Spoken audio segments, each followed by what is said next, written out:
how the liberals plan to bring down Donald Trump. Coming from the Western heritage that we do, we're accustomed to the idea that each side in a political debate puts forth its plan, its program, its ideas, and then they clash, and ultimately there's a resolution. But that's not how the left fights. I've learned a lot about how the left fights because I faced them in a lot of elections in Eastern Europe and in South America.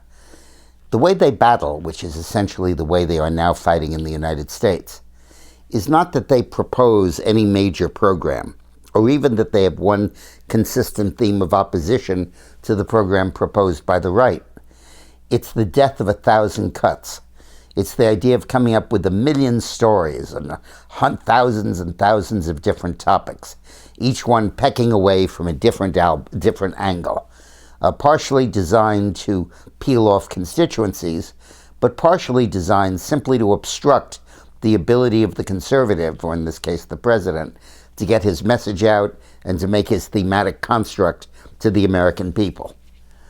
In a sense, the conservatives in the United States and worldwide derive their media strategy from commercial advertising, where everything is based on a certain theme and a certain pitch, and everything is in support of that theme.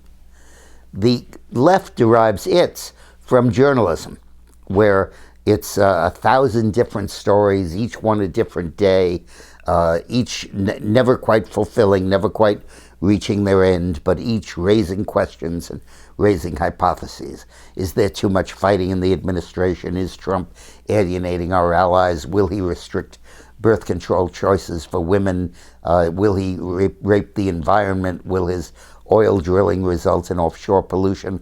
All kinds of stuff thrown in together. We throw everything at him to try to distract him and try to defeat him.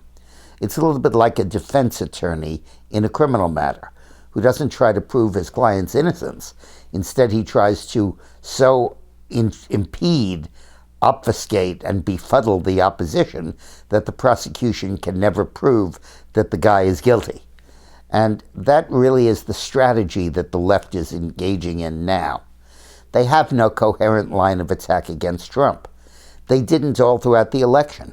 There was never any sense claim that he was too conservative or too extreme or in the captive of the right wing or any of that. It was just personal ad hominem negatives that continued one after the other after the other. And now that he's president, that's continuing. 1,000 worries, 1,000 fears, 1,000 pieces of speculation, and ultimately the desire is to so cloud the environment that Trump can't positively articulate a theme of what he's done. And it's having an effect, not on public opinion so much because the public is siding with Trump, but on Trump's ability to articulate a theme. For example, in the whole immigration debate, we've gotten far away from the theme, which is we have to keep these people out. And instead we're tied up in all kinds of questions of constitutionality and religious bigotry and is this in violation of the First Amendment and so on. All issues not central to the major thrust, which is to keep those folks out so that they don't destroy us.